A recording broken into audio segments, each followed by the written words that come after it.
서울의 밤하늘은 마치 구멍이라도 뚫린 듯 억수 같은 비를 쏟아내고 있었고, 빗줄기에 번진 네온사인 불빛들은 도시 전체가 녹아내리는 듯한 어지러운 환영을 만들어냈다. 한지아는 물을 먹어 무거워진 운동화를 끌며 지친 몸을 이끌고 귀가하는 중이었는데, 재활의학과에서의 12시간 근무는 그녀의 어깨를 짓누르는 바위와도 같았다.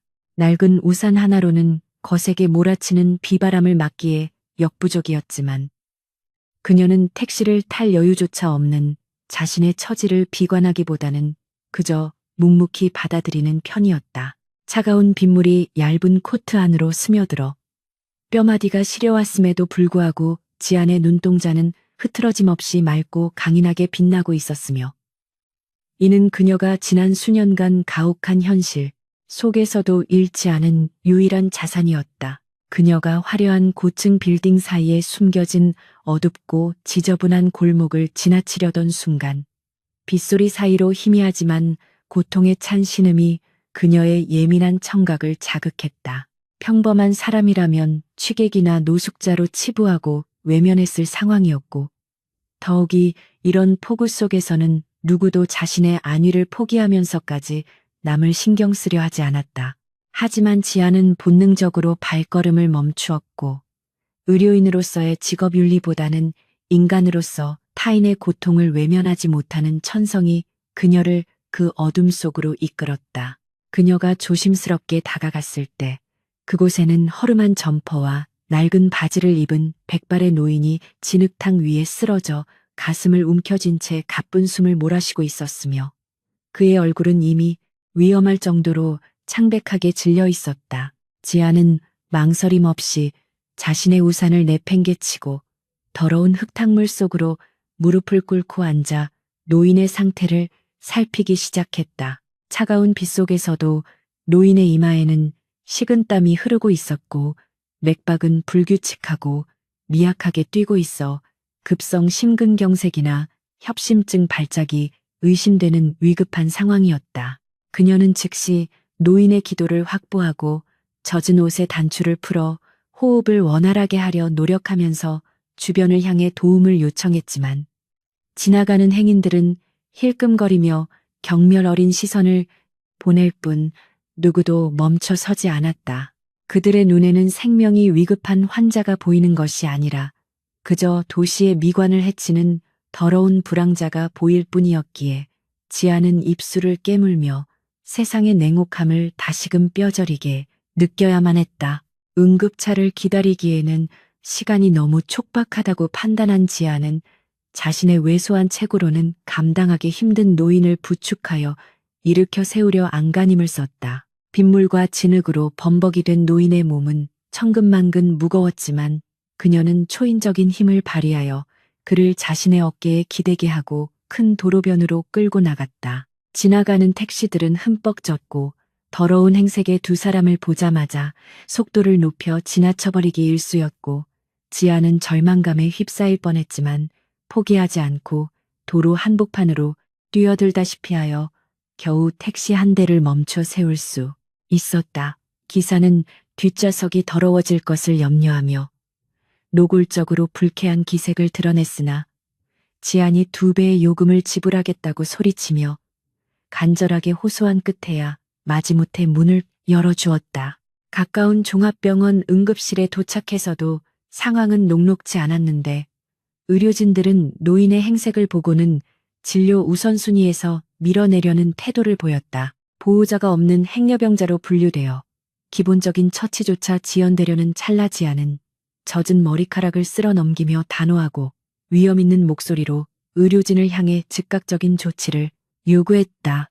그녀가 전문적인 의학 용어를 사용하여 환자의 상태를 정확하게 브리핑하고 자신이 모든 비용을 지불할 법적 보호자임을 자처하자 그제야 의료진의 태도가 바뀌어 노인을 처치실로 옮겼다. 지아는 응급실 복도 의자에 주저앉아 떨리는 손을 맞잡았고, 자신의 옷과 얼굴이 엉망진창이 된 것은 안중에도 없이 오직 낯선 노인의 생사만을 걱정하고 있었다. 몇 시간의 긴박한 처치가 끝나고 노인이 안정을 되찾아 일반 병실로 옮겨졌다는 소식을 들은 후에야 지아는 안도의 한숨을 내쉴 수 있었다.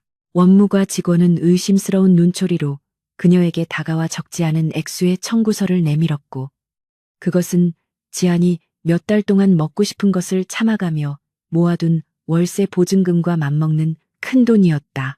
잠시 망설임이 스쳐 지나갔지만 그녀는 곧 지갑을 열어 카드를 건넸는데, 돈이야 다시 벌면 되지만 눈앞에서 꺼져가는 생명은 되돌릴 수 없다는 신념 때문이었다. 결제를 마친 지아는 병실에 누워 잠들어 있는 노인을 잠시 바라보았는데, 그는 마치 고단한 삶의 무게를 내려놓은 듯 평온한 표정으로 잠들어 있었고, 그녀는 그가 깨어나서 부담을 느끼지 않도록 이름도 남기지 않은 채 조용히 병원을 빠져나왔다. 그러나 지안이 떠난 직후 깊은 잠에 빠진 줄 알았던 노인은 천천히 눈을 떴고, 그 눈빛에는 조금 전까지의 고통스러운 기색은 온데간데 없이 날카롭고 깊은 정기가 서려 있었다. 그는 대한민국 재계서열 1위 천일그룹의 강만석 회장이었으며, 자신의 자식들과 손자들조차 유산 상속을 위해 서로를 물어뜯는 추악한 현실의 환멸을 느끼고 신분을 숨긴 채 거리를 떠돌던 중이었다.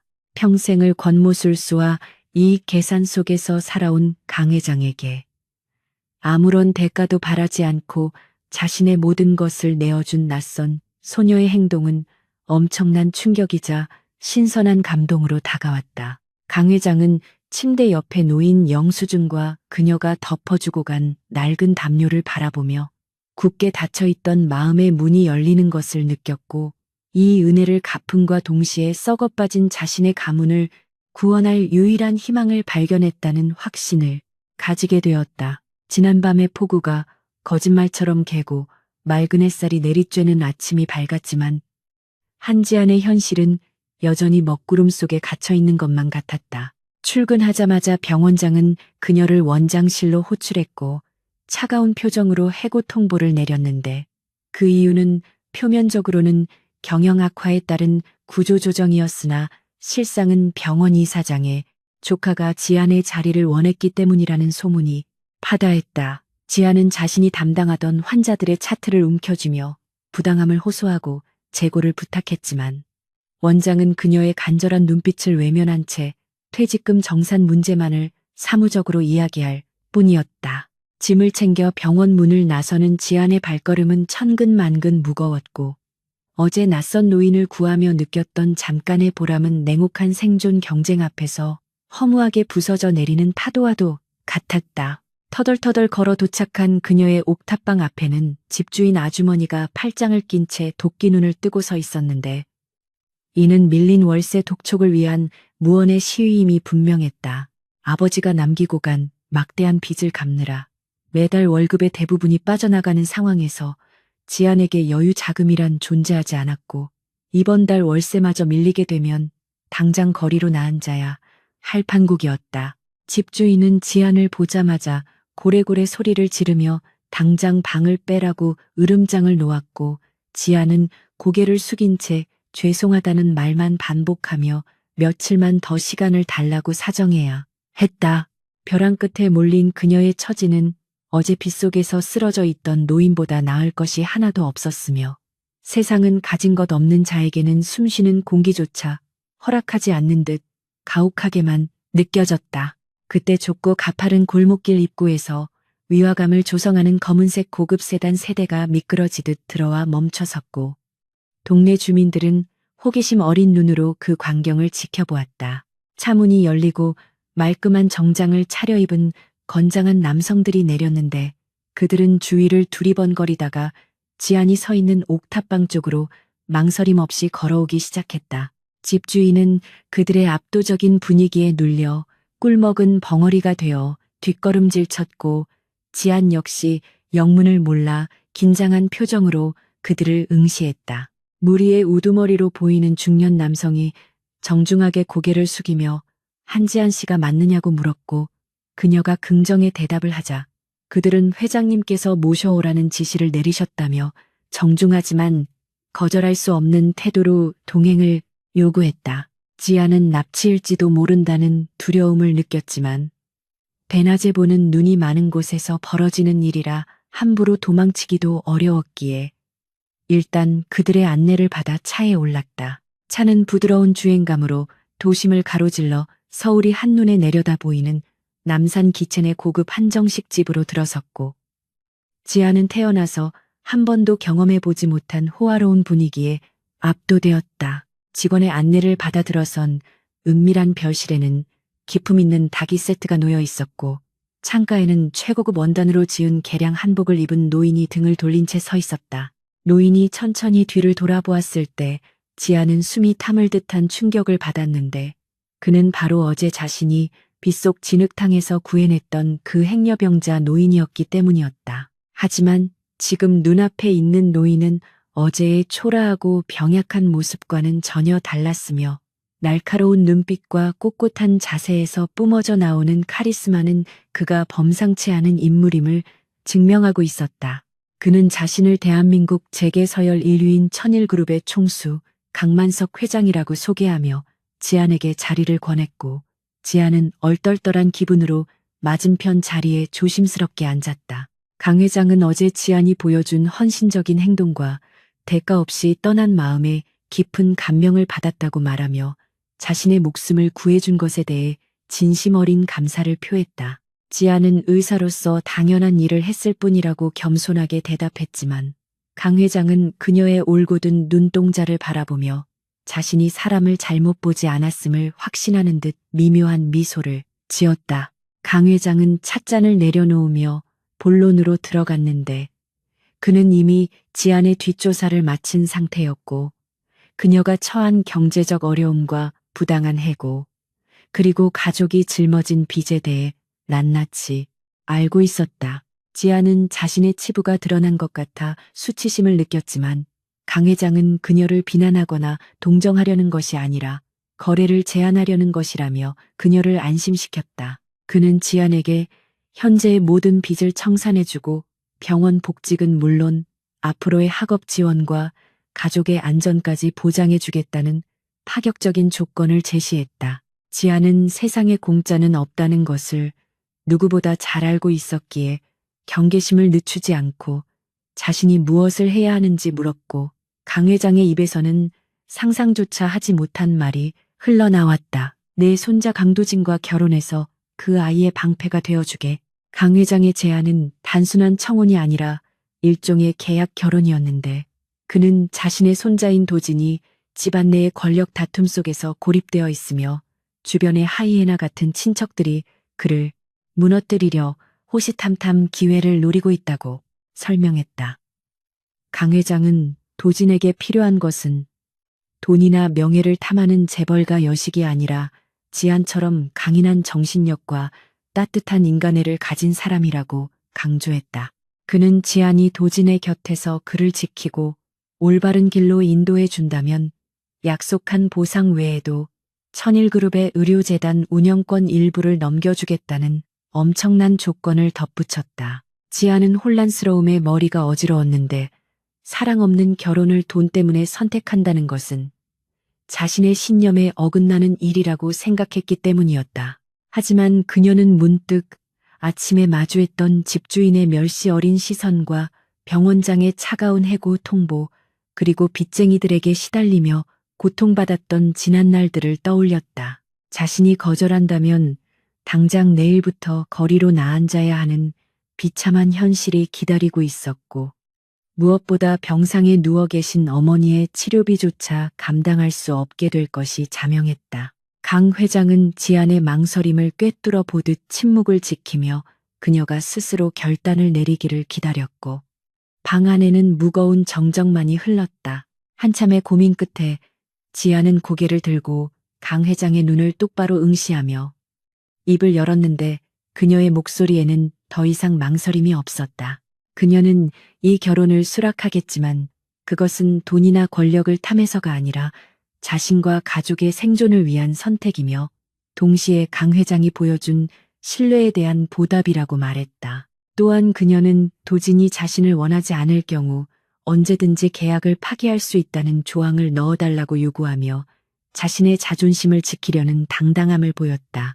강 회장은 지안의 당차고 현명한 태도에 만족스러운 웃음을 터뜨리며 그 자리에서 비서실장을 불러 계약서 작성을 지시했다. 계약이 성사되자마자 강 회장은 지안에게 즉시 짐을 싸서 천일그룹 본가로 들어올 것을 명령했는데 이는 도진과의 첫 만남을 최대한 빨리 주선하기 위함이었다. 지안은 옥탑방으로 돌아가 간단한 짐을 챙기면서 이제 자신의 인생이 완전히 다른 방향으로 흘러가게 되었음을 실감했다. 낡은 옥탑방을 떠나며 그녀는 다시는 가난과 무력감 때문에 눈물 흘리지 않겠다고 다짐했고, 비록 계약으로 시작된 관계일지라도 자신에게 주어진 역할에 최선을 다하겠다고 마음먹었다. 검은 세단에 몸을 싣고 화려한 조명이 빛나는 도심을 향해 달려가는 지안의 눈빛은 마치 전장에 나가는 장수처럼 비장하고 결연하게 빛나고 있었다. 검은 세단이 육중한 철문을 통과하여 천일그룹 본가인 한남동 저택의 긴 진입로를 오르는 동안 한지아는 차창 밖으로 스쳐 지나가는 풍경을 말없이 응시하고 있었는데 그것은 마치 다른 차원의 세계로 빨려 들어가는 듯한 기묘한 기분을 선사했다. 깎아지른 듯한 절벽 위에 요새처럼 자리 잡은 저택은 화려함의 극치를 보여주고 있었지만 그곳에서 뿜어져 나오는 기운은 사람을 압도하는 서늘함과 폐쇄적인 위압감으로 가득 차 있었다. 잘 가꿔진 정원수들은 한치의 오차도 없이 다듬어져 있어 숨이 막힐 듯한 인공적인 아름다움을 자아냈고 곳곳에 배치된 경호원들의 날카로운 눈빛은 이곳이 단순한 거주 공간이 아니라 철저히 통제된 권력의 심장부임을 여실히 드러내고 있었다. 지아는 무릎 위에 놓인 자신의 손을 꽉 쥐며 긴장감을 억누르려 애썼는데 이곳은 어제까지 자신이 살던 세상과는 물리적 거리보다 훨씬 더 먼 심리적 거리가 존재하는 낯선 전장이었기 때문이었다. 현관에 들어서자마자 느껴지는 공기는 바깥보다 훨씬 더 차갑고 무거웠으며 대리석 바닥에 부딪히는 구두굽 소리만이 정막을 깨트리며 넓은 홀을 울리고 있었다. 미리 연락을 받고 도열해 있던 고용인들은 기계적인 동작으로 허리를 숙여 인사했으나 그들의 눈빛에는 호기심을 넘어선 경멸과 조소가 담겨 있음을 지아는 예민하게 감지할 수는 있었다. 집사가 안내한 응접실에는 이미 이 집안의 안주인 격인 도진의 계모 최 여사와 그녀의 측근들이 소파에 앉아 기다리고 있었는데 그녀들의 온몸을 휘감은 명품들과 화려한 보석들은 지안의 수수한 옷차림과 극명한 대조를 이루며 시각적인 폭력을 행사하는 듯했다. 최 여사는 찻잔을 천천히 내려놓으며 지안을 머리끝부터 발끝까지 훑어보았는데 그 시선은 마치 백화점 진열대에 놓인 하등품 물건을 감정하는 듯한 불쾌하고 모욕적인 것이었다. 최 여사는 입가에 비릿한 조소를 머금은 채 천박한 출신 성분은 아무리 감추려 해도 티가 나는 법이라며 노골적으로 지안을 모욕하기 시작했고 주변에 있던 친척들은 킬킬거리며 그녀의 말에 동조했다. 그들은 지안이 강 회장을 유혹하기 위해 일부러 접근했을 것이라는 둥빚을 갚기 위해 몸을 팔아 이곳에 들어왔다는 둥입에 담기 힘든 험담을 서슴지 않고 내뱉었다. 하지만 지아는 모욕감에 얼굴을 붉히거나 눈물을 흘리는 대신 오히려 허리를 곧게 펴고 흔들림 없는 눈빛으로 그들을 똑바로 응시하며 침묵을 지켰다. 그녀는 자신이 이곳에 온 이유가 그들의 비위를 맞추기 위함이 아니라 강 회장과의 계약을 이행하기 위함이라는 사실을 명확히 인지하고 있었기에 감정적인 대응으로 에너지를 낭비할 필요를 느끼지 못했던 것이다. 지안이 아무런 반응을 보이지 않자 최 여사는 더욱 언성을 높이며 주제 파악을 하라고 소리쳤는데 그때 지안은 차분하지만 힘있는 목소리로 그들의 말을 가로막았다. 그녀는 자신이 부족한 사람인 것은 맞지만 강 회장님의 선택을 의심하고 모욕하는 것은 곧 회장님의 권위에 도전하는 것이 아니냐고 반문하며 논리적으로 그들의 허점을 찔렀다. 예상치 못한 지안의 당돌한 반격에 최 여사와 친척들은 순간 말문이 막혀 꿀먹은 벙어리가 되었고 응접실에는 당혹스러운 침묵이 감돌았다. 지안은 그 틈을 놓치지 않고 자신은 도진 씨의 배우자로서 이 자리에 온 것이지 여러분의 감정 쓰레기통이 되기 위해 온 것이 아니라고 찍기를 박으며 자신의 존엄성을 스스로 지켜냈다. 바로 그 순간 2층 계단에서 누군가 천천히 내려오는 소리가 들렸고 사람들의 시선은 일제히 그쪽으로 쏠렸는데 그곳에는 차가운 인상의 젊은 남자가 주머니에 손을 꽂은 채 서 있었다.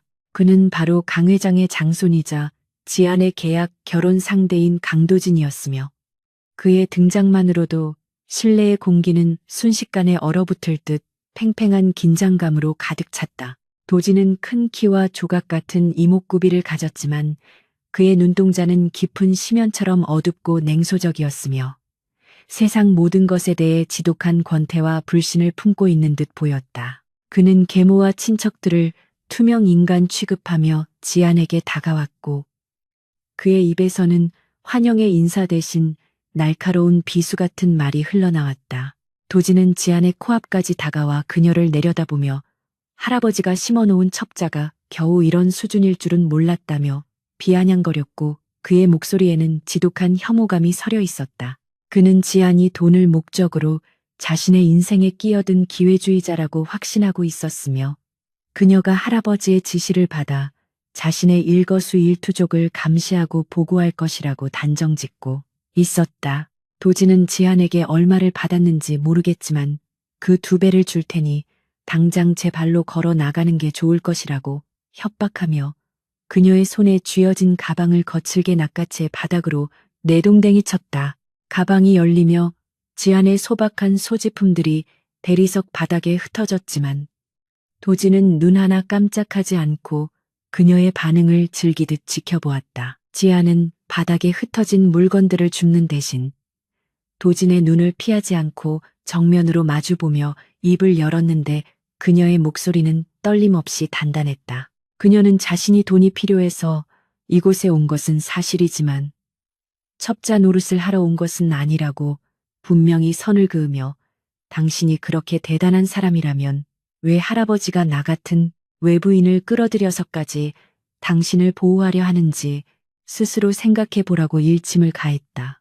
지안은 도진의 눈동자 깊은 곳에 숨겨진 외로움과 불안을 꿰뚫어 보았고 그가 겉으로는 강한 척하지만 실제로는 가족들의 공격 속에서 고립되어 상처받은 짐승과 같다는 것을 직감적으로 느꼈다. 그녀의 말은 도진의 가장 아픈 부분을 건드렸고 그의 표정은 순식간에 일그러지며 살벌한 분노로 타올랐다. 도진은 지안의 턱을 거칠게 잡아채며 감히 나를 가르치려 드느냐고 으르렁거렸지만 지안은 눈 하나 깜짝하지 않고 그의 손을 뿌리치며 물러서지 않았다.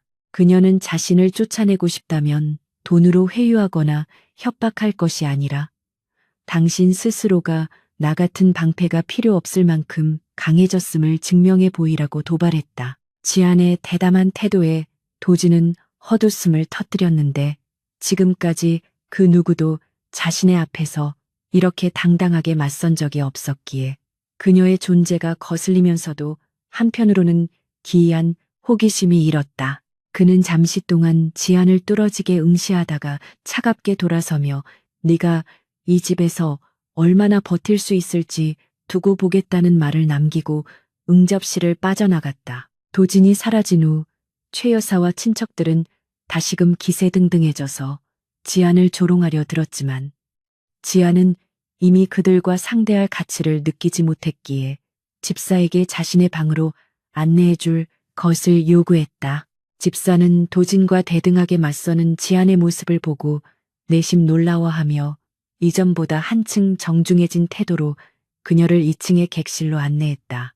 안내받은 방은 특급 호텔 스위트룸 못지않게 호화로웠지만 지안에게는 그저 차갑고 낯선 감옥처럼 느껴질 뿐이었고 그녀는 침대에 걸터앉아 긴장이 풀린 다리를 주무르며 깊은 한숨을 내쉬었다. 하지만 그녀는 곧바로 마음을 다잡고 창가로 다가가 어둠이 내려앉은 정원을 내려다보며 자신이 선택한 이 길이 결코 순탄치 않을 것임을 다시 한번 뼈저리게 실감했다. 그날 밤 지안은 쉽게 잠을 이루지 못하고 뒤척였는데 복도에서 들려오는 발소리와 은밀한 속삭임들이 신경을 곤두세우게 만들었기 때문이었다. 그녀는 물을 마시기 위해 조심스럽게 방문을 열고 나왔다가 서재 쪽에서 흘러나오는 미세한 불빛과 함께 누군가 다투는 듯한 격앙된 목소리를 듣게 되었다. 호기심을 느낀 지안이 발소리를 죽이고 다가가자 열린 문틈 사이로 도진이 누군가와 통화하며 격렬하게 화를 내고 있는 모습이 보였는데 대화 내용은 회사의 기밀 유출과 관련된 심각한 사안인 듯했다.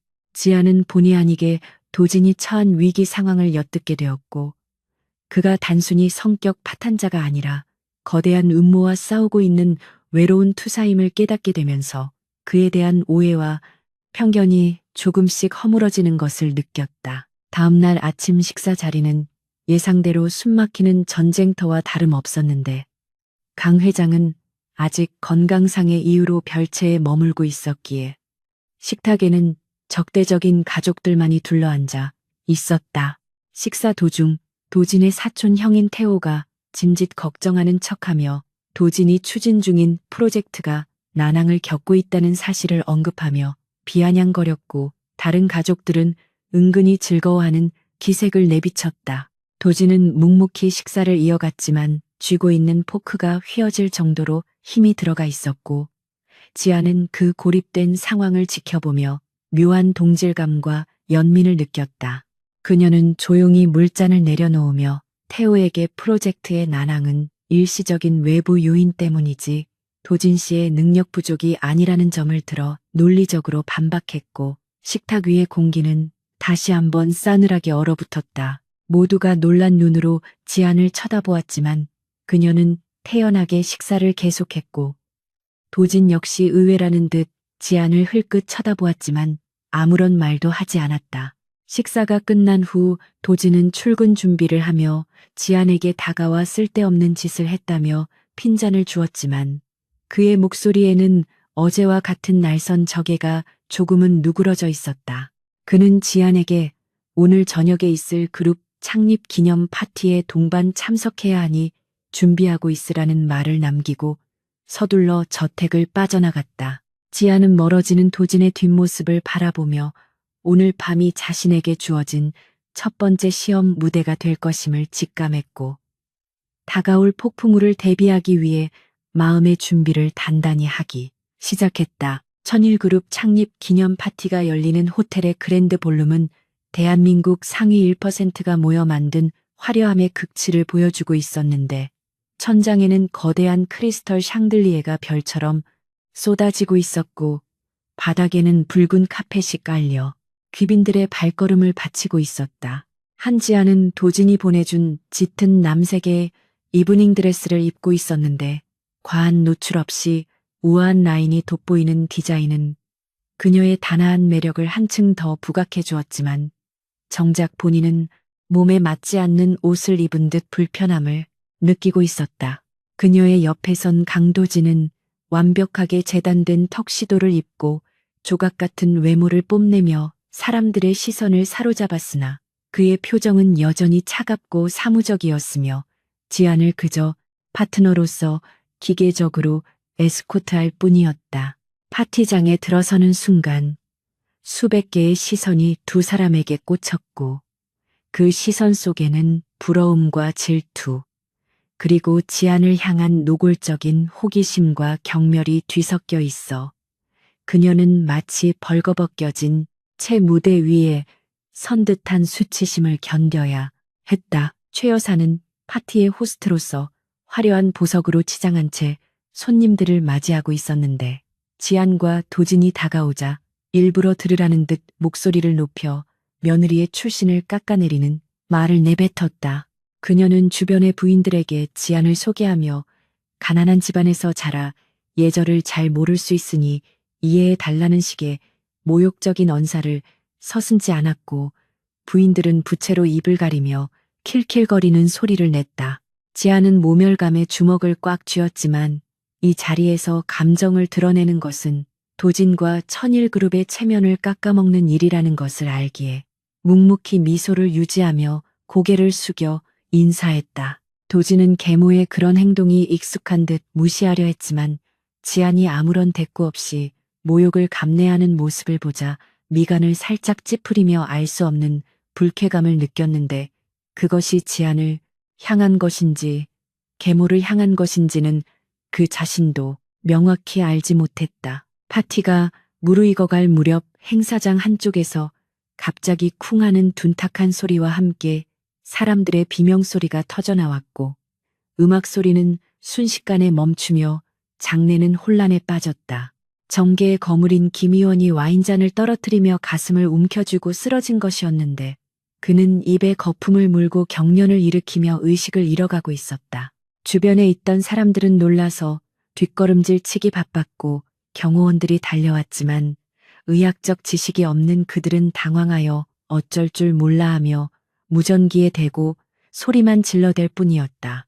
호텔 측 의료진이 도착하려면 시간이 걸리는 상황에서 김 의원의 얼굴은 점점 파랗게 질려가고 있었고 골든타임을 놓치면 생명을 장담할 수 없는 일촉즉발의 위기 상황이 펼쳐지고 있었다. 지안은 소란이 일어난 곳을 보자마자 본능적으로 사태의 심각성을 파악하고 망설임 없이 인파를 헤치고 달려나갔는데 거추장스러운 하이힐이 방해가 되자 과감하게 벗어던지고 맨발로 대리석 바닥을 내달렸다. 쓰러진 김 의원 곁에 도착한 지안은 즉시 무릎을 꿇고 그의 상태를 살폈는데 기도가 막혀 호흡 곤란이 온 상태에서 심정지까지 진행되고 있는 위급한 상황임을 확인했다. 그녀는 주변을 둘러싸고 구경만 하는 사람들에게 물러나라고 소리치며 공간을 확보한 뒤 익숙한 솜씨로 기도를 확보하고 흉부 압박을 시작했다. 그녀의 드레스 자락이 바닥에 쓸리고 정갈하게 올린 머리가 흐트러졌지만 지안의 눈빛은 수술실에서 집도를 하던 때처럼 차갑게 가라앉아 오직 환자의 생명 반응에만 집중하고 있었다. 그때 최 여사가 달려와 감히 천한 것이 귀하신 분의 몸에 함부로 손을 댄다며 지안을 밀쳐내려 했고 경호원들에게 당장 그녀를 끌어내라고 소리쳤다. 만약 김 의원에게 무슨 일이라도 생기면 그 책임을 누가 질 것이냐며 길길이 날뛰는 최 여사의 방해로 인해 지안의 응급처치가 중단될 위기에 처하자 지안은 절박한 표정으로 멈추면 안 된다고 외쳤다. 바로 그 순간 누군가 최 여사의 앞을 가로막으며 경호원들에게 물러서라는 손짓을 했는데 그는 다름 아닌 강도진이었다. 도진은 서슬퍼런 눈빛으로 최 여사와 주변 사람들을 압도하며 지금부터 모든 책임은 자신이 질 테니 누구도 그녀를 방해하지 말라고 났지만 위압적인 목소리로 명령했다. 도진의 단호한 태도에 압도된 사람들은 숨을 죽였고 지안은 도진과 짧게 눈빛을 교환한 뒤 다시 심폐소생술에 집중할 수 있었다. 지안의 이마에서 굵은 땀방울이 떨어지고 팔의 감각이 없어질 정도로 흉부 압박을 지속한 지 몇 분이 지났을까. 기적처럼 김 의원이 쿨럭거리는 소리와 함께 막혀있던 숨을 토해냈다. 멈췄던 심장이 다시 뛰기 시작하고 호흡이 돌아오자 지켜보던 사람들 사이에서는 안도의 한숨과 함께 탄성이 터져나왔고 지안은 그제야 긴장이 풀리며 바닥에 주저앉았다. 뒤늦게 도착한 구급대원들이 환자를 인계받으며 지안의 신속하고 정확한 초동 조치가 환자를 살렸다고 극찬하자 싸늘했던 주변의 시선은 순식간에 경애와 존경의 눈빛으로 바뀌었다. 최 여사는 분한 표정으로 입술을 깨물며 슬그머니 자리를 피했고 지안은 헝클어진 머리카락을 쓸어 넘기며 거칠어진 숨을 골랐다. 사태가 수습되고 김 의원이 병원으로 이송된 후 파티장은 다시 안정을 되찾았지만 분위기는 이전과는 완전히 달라져 있었는데 모든 화제의 중심은 단연 한지안이었다. 김 의원의 수행비서가 다가와 무릎을 꿇고 생명의 은인이라며 감사를 표했고 파티에 참석한 기업 총수들과 정계 인사들도 앞다투어 도진에게 다가와 훌륭한 아내를 두었다며 찬사를 보냈다. 천일그룹의 이미지는 지안의 활약 덕분에 위기 대처 능력이 뛰어난 기업으로 포장되어 더욱 긍정적으로 상승했고 도진은 사람들의 칭찬 속에서 묵묵히 지안을 바라보았다. 그는 지금까지 지안을 그저 할아버지가 보낸 감시자 혹은 돈을 도차들어온 속물로만 여겼으나 방금 전 생명을 살리기 위해 자신의 모든 것을 던지던 그녀의 모습에서 진정성을 발견하고 혼란스러움을 느꼈다. 잠시 후 도진은 지안을 데리고 인적이 드문 테라스로 나갔는데 밤바람이 그녀의 뜨거워진 뺨을 식혀주었고 두 사람 사이에는 묘한 정적이 흘렀다. 도진은 난간에 기대어 지안을 빤히 바라보다가 건조하지만 진심이 담긴 목소리로 수고했다는 짧은 인사를 건넸는데 이는 그가 그녀에게 처음으로 건넨 긍정적인 말이었다. 그는 네가 아니었으면 오늘 천일그룹은 큰 망신을 당했을 것이라며 자신의 편견이 틀렸을 수도 있음을 간접적으로 인정했다. 지아는 칭찬을 기대한 것이 아니었기에 담담하게 의사로서 해야 할 일을 했을 뿐이라고 대답했지만 도진의 태도 변화를 감지하고 내심 안도감을 느꼈다. 지아는 테라스 난간 너머로 보이는 서울의 야경을 바라보며 도진에게 자신은 당신의 적이 아니며 당신을 감시하러 온 것도 아니라는 사실을 다시 한번 강조했다. 그녀는 우리가 원해서 한 결혼은 아니지만 적어도 서로에게 해가 되는 존재는 되지 말자고 제안하며 당신이 위험에 처했을 때 내가 도울 수 있다면 기꺼이 돕겠다는 의사를 밝혔다.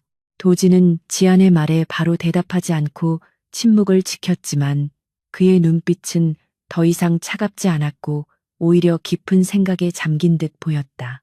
그는 주머니에서 손수건을 꺼내 지안의 흙 묻은 손을 조심스럽게 닦아주었고 이 사소하지만 다정한 행동은 두 사람 사이에 견고했던 불신의 벽에 작은 균열을 일으키기에 충분했다. 테라스를 나서며 도진은 지안에게 자신의 팔을 내밀었고 지안은 잠시 망설이다가 그의 팔에 손을 올리며 나란히 파티장으로 복귀했다.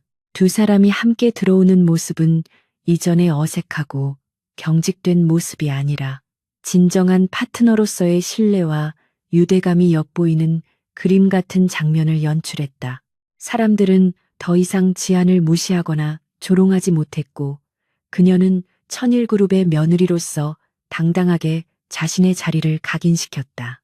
하지만 화려한 조명 뒤편 어둠 속에서는 최 여사와 태호가 이 모든 광경을 지켜보며 이를 갈고 있었고 지안이 도진의 약점이 아니라 강력한 무기가 되었다는 사실의 위기감을 느끼며 더 사악하고 치밀한 음모를 꾸미기 시작했다. 천일그룹 창립 기념 파티에서의 활약으로 한지아는 그룹 내외에서 긍정적인 평가를 받기 시작했고 이는 도진과의 관계에도 훈풍을 불어넣는 계기가 되었다. 도진은 지안에게 의료재단 설립에 관한 실무를 맡기며 그녀의 능력을 신뢰하기 시작했고 두 사람은 늦은 밤까지 서재에서 머리를 맞대고 의견을 나누는 시간이 늘어갔다. 이러한 변화는 저택 내 고용인들의 시선까지 바꾸어 놓아 지안을 대하는 태도가 한결 부드러워졌으나 그럴수록 최 여사와 태호의 눈빛은 더욱 살기등등하게 빛나고 있었다. 지안은 겉으로는 평화로워 보이는 일상 속에서 등 뒤를 찌르는 듯한 서늘한 감각을 느꼈지만 그것이 단순한 기우가 아니라 거대한 파멸의 전조임을 그때는 미처 알지 못했다. 어느 날 오후 강 회장은 지안을 별채로 호출하여 자신이 평생 동안 수집해온 고미술품들을 보여주며 담소를 나누었는데 이는 며느리에 대한 각별한 애정을 드러내는 행동이었다. 강 회장은 지안에게 따뜻한 차를 따라주며 도진이 마음을 열고 변화하는 모습이 모두 지안 덕분이라며 고마움을 표시했고 앞으로 그룹의 미래를 위해 두 사람이 힘을 합쳐달라고 당부했다. 그런데 차를 마신 지 불과 몇 분이 지나지 않아 강 회장의 안색이 급격히 흑빛으로 변하며 호흡 곤란 증세를 보이기 시작했고 찻잔을 떨어뜨리며 바닥으로 쓰러지고 말았다.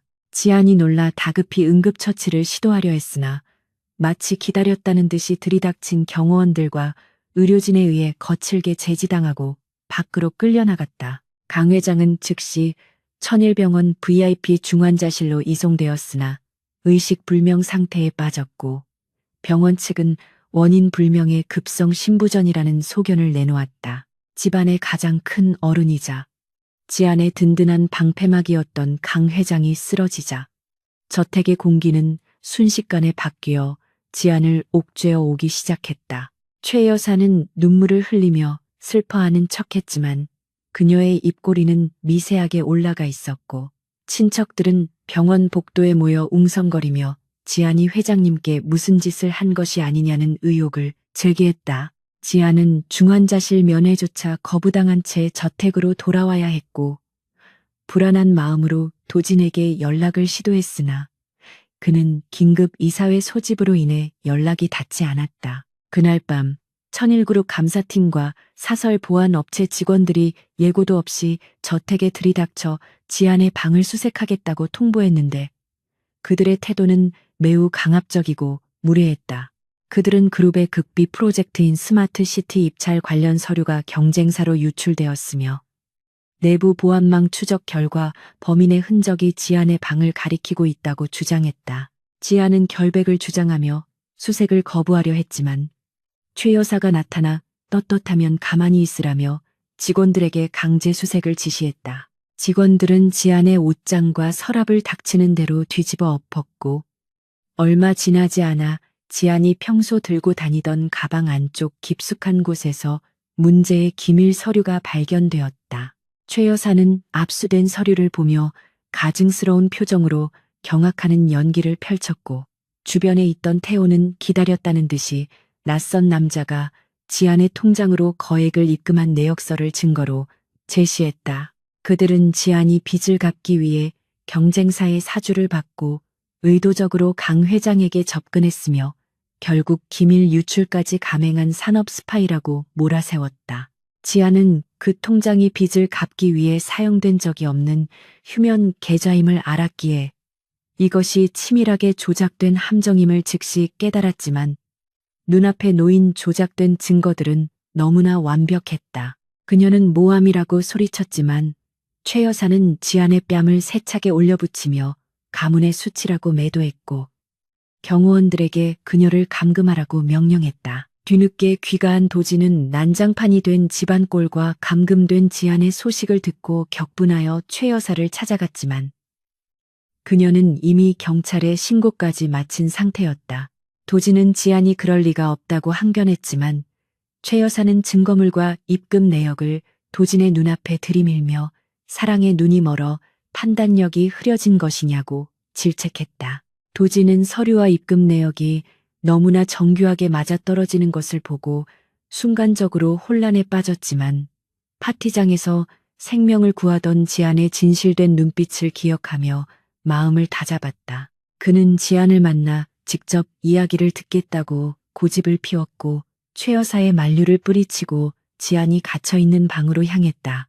방 안에 갇혀있던 지안은 흐트러진 모습이었지만 눈빛만은 형형하게 살아있었고 도진이 들어오자마자 자신의 결백을 차분하고 논리적으로 설명하기 시작했다. 그녀는 자신이 돈이 필요했다면 차라리 강 회장에게 직접 부탁했을 것이며 굳이 위험한 범죄를 저지를 이유가 없다는 점과 서류가 발견된 가방은 며칠 동안 사용하지 않았던 것이라는 점을 강조했다.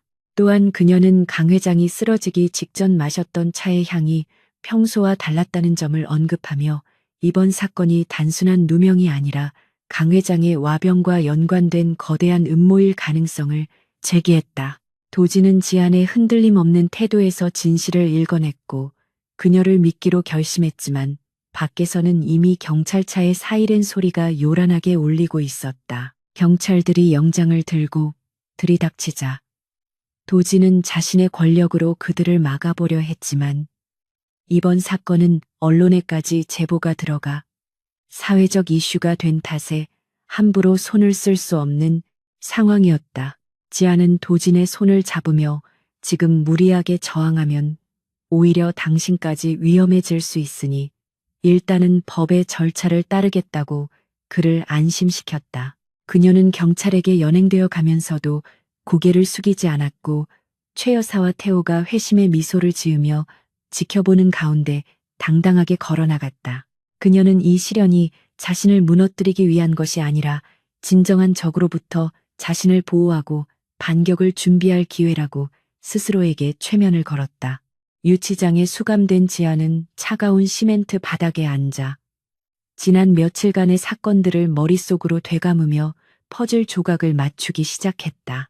강 회장이 쓰러지던 순간의 상황과 자신의 방에 서류가 심어진 시점, 그리고 태호가 제시한 입금 내역의 출처를 역추적한다면 분명히 허점이 있을 것이라 확신했다.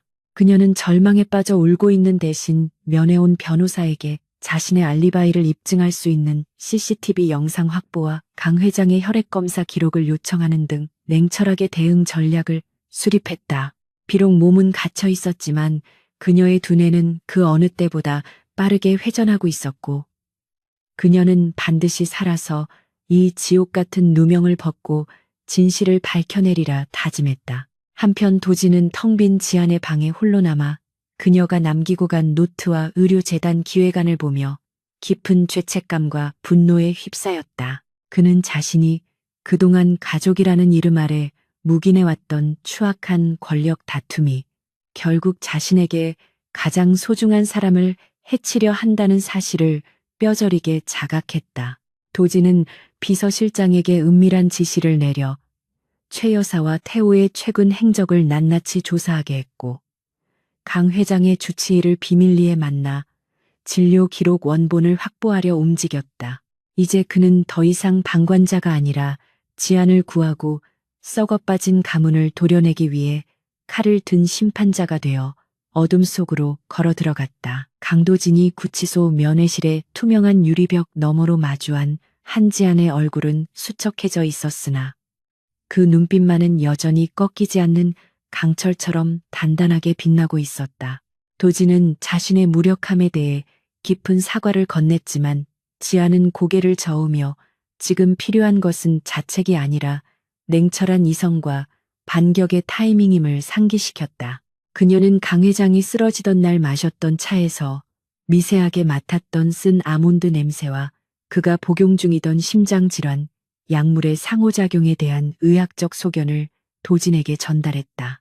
또한 그녀는 자신을 모함하기 위해 조작된 입금 내역의 날짜가 실제 서버 접속 기록보다 앞서 있다는 결정적인 모순점을 지적하며 이것이 내부자의 치밀한 설계임을 확신시켰다.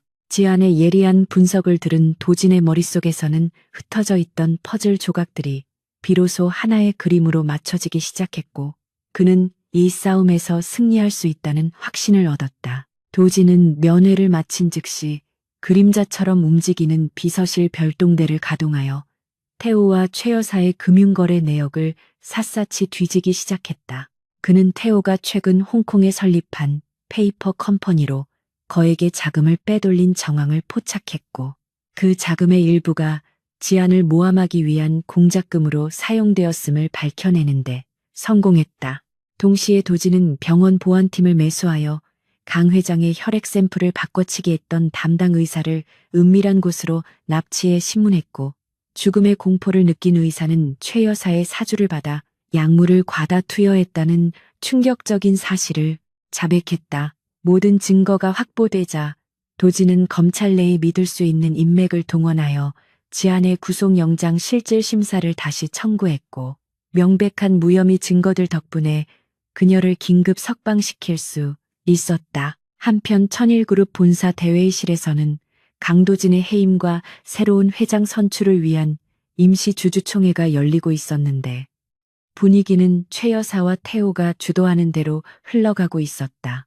최 여사는 단상에 올라 눈물을 훔치며 며느리의 파렴치한 범죄 행위로 인해 가문의 명예가 실추되었고, 도진 역시 관리 소홀의 책임을 져야 한다며 주주들을 선동했다. 태호는 자신이 그룹을 위기에서 구해낼 유일한 적임자임을 자처하며 준비해둔 취임 연설문을 만지작거렸고, 주주들은 동요하며 웅성거리기 시작했다.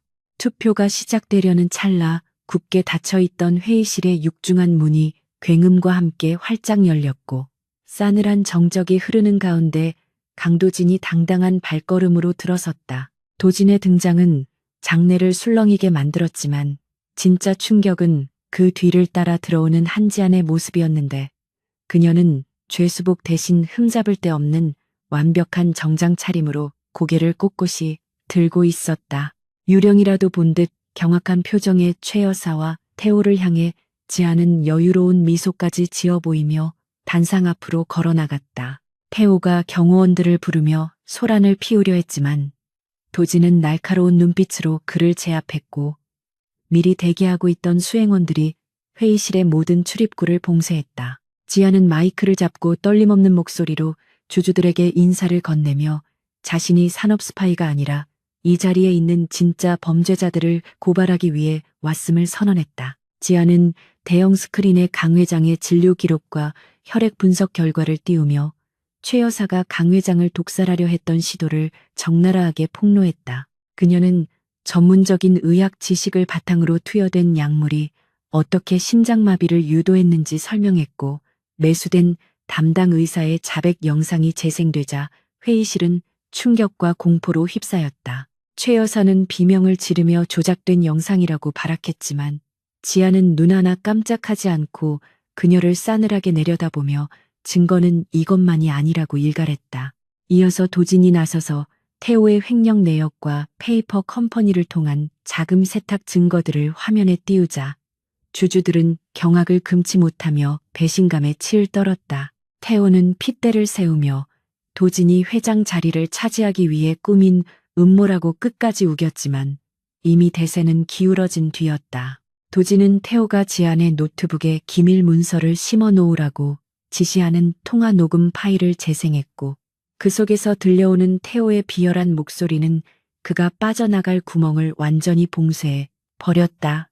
주주들은 야유를 보내며 최 여사와 태호에게 물러날 것을 요구했고 도진과 지안을 향해 지지의 박수를 보내기 시작했다. 잠시 후 신고를 받고 출동한 경찰들이 회의실로 들이닥쳐 최 여사와 태호 그리고 그들의 동조했던 임원들에게 수갑을 채웠다. 경찰에 의해 끌려나가면서도 최 여사는 저주 섞인 악담을 퍼부었지만 지아는 그저 담담한 표정으로 그들의 몰락을 지켜볼 뿐이었다.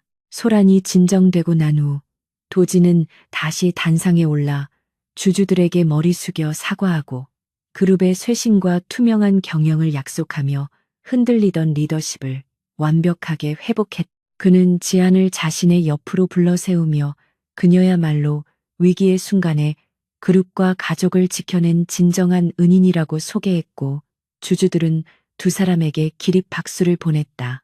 지안과 도진은 서로를 마주보며 희미하게 웃었는데 그것은 수많은 고난을 함께 헤쳐온 동지이자 연인만이 공유할 수 있는 깊은 신뢰와 애정의 표현이었다. 회의가 끝난 후 텅 빈 회의실에 남은 두 사람은 창밖으로 내리는 비를 바라보며 긴장이 풀린 듯 긴 한숨을 내쉬었다. 도진은 지안의 손을 조심스럽게 잡으며 지옥 같은 곳에서 버텨줘서 고맙다고 말했고 지안은 당신이 나를 믿어주었기에 가능했던 일이라고 대답했다.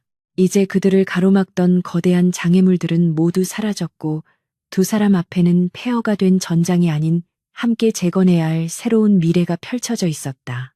그때 비서실장이 다급하게 뛰어들어오며 병원에서 연락이 왔다는 소식을 전했는데 강 회장이 긴 혼수 상태에서 깨어나 의식을 회복했다는 기적 같은 소식이었다. 서울대병원 VIP 병동의 복도는 그 어느 때보다 고요했지만 그 공기 속에는 이전과 다른 따스한 활기가 감돌고 있었고 의료진들과 경호원들은 지안과 도진이 지나갈 때마다 진심 어린 존경을 담아 깊이 허리를 숙였다. 강만석 회장의 의식이 돌아왔다는 소식은 천일그룹 전체의 기적과도 같은 희망을 불어넣었으며 그 기적을 만들어낸 주인공이 바로 며느리 한지안이라는 사실은 그룹 내에서 그녀의 입지를 신성불가침의 영역으로 격상시켜 놓았다. 병실 문을 열고 들어서자 수많은 생명 유지 장치들에 둘러싸인 강 회장의 모습이 보였는데 비록 육체적으로는 쇠약해져 있었으나 그의 눈동자만큼은 여전히 총기 있게 빛나며 두 사람을 맞이하고 있었다. 지안이 다가가 그의 손을 잡자 강 회장은 거친 호흡기 너머로 미약하지만 분명한 미소를 지어 보였고 그 손길에서 전해지는 온기는 지난 수개월간의 고난과 시련이 헛되지 않았음을 증명하는 무언의 위로와도 같았다. 강 회장은 산소 마스크를 잠시 벗겨달라는 손짓을 했고 의료진의 만류에도 불구하고 고집스럽게 몸을 일으켜 지안과 도진을 번갈아 바라보며 입을 열었다. 그는 자신의 어리석은 자식들이 저지른 폐륜적인 행위에 대해 깊이 사과하며 그 모든 진흙탕 싸움 속에서도 가문의 명예와 자신의 생명을 지켜낸 지안에게 뼈를 깎는 고마움을 표했다. 강 회장은 지안에게 너는 빗속에서 나를 구했을 뿐만 아니라 썩어가던 이 집안 전체를 구원한 진정한 주인이자 내 딸이라고 말하며 눈시울을 붉혔다. 옆에 서 있던 도진에게는 이제 자신이 짐을 내려놓을 때가 되었음을 시사하며 그룹의 경영권을 완전히 일임하겠다는 뜻을 밝혔는데 이는 도진을 명실상부한 후계자로 인정함과 동시에 지안을 평생의 반려자로 존중하라는 엄중한 당부이기도 했다. 몇 달 후 계절이 바뀌어 차가운 바람이 불던 거리에 벚꽃이 흩날리는 따스한 봄이 찾아왔고 천일 그룹을 둘러싼 혼란도 봄눈 녹듯 사라져 안정을 되찾아가고 있었다. 최 여사와 태호는 살인 미수 및 횡령 배임 혐의로 중형을 선고받아 교도소에 수감되었고 그들을 따르던 부패한 임원진들도 모두 물갈이 되어 그룹은 투명하고 공정한 경영체제로 다시 태어났다. 도진은 회장 취임과 동시에 대대적인 혁신을 단행하며 바쁜 나날을 보내고 있었지만 그의 표정에서는 예전의 도끼와 냉소가 사라지고 여유와 자신감이 넘쳐 흘렀다.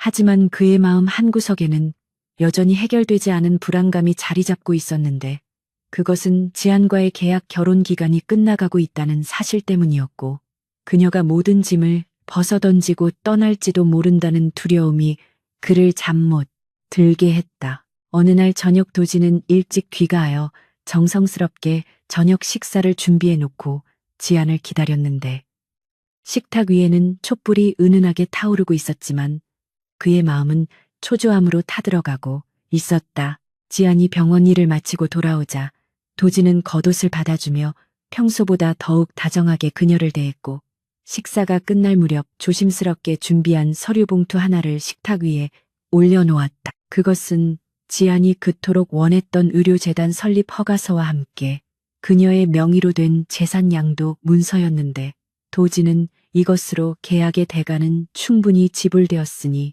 이제 당신의 선택만이 남았다고 담담하게 말했다. 그는 떨리는 목소리로 당신이 원한다면 자유롭게 놓아주겠지만 내 심장은 이미 당신 없이는 뛰지 않는다는 것을 알아달라며 처음으로 자신의 나약한 감정을 솔직하게 고백했다. 지아는 도진의 고백을 듣고 잠시 말없이 그를 응시하다가 핸드백에서 또 다른 서류 봉투를 꺼내어 도진의 서류 옆에 나란히 놓았다. 도진이 의아한 표정으로 봉투를 열어보자 그 안에는 이혼 서류가 아닌 천일 의료재단의 장기 운영 계획서와 함께 부부 공동자산 관리 협약서가 들어있었다. 지아는 환하게 웃으며 자신은 온실 속의 화초처럼 편안하게 살 생각이 없으며 당신의 아내이자 동료로서 평생을 함께 치열하게 살아가고 싶다고 대답했다. 그녀는 우리가 계약으로 시작된 관계일지라도 그 과정에서 쌓은 신뢰와 전우애 그리고 사랑은 그 무엇보다 진실하다는 것을 깨달았다며 도진의 손을 따뜻하게 감싸주었다.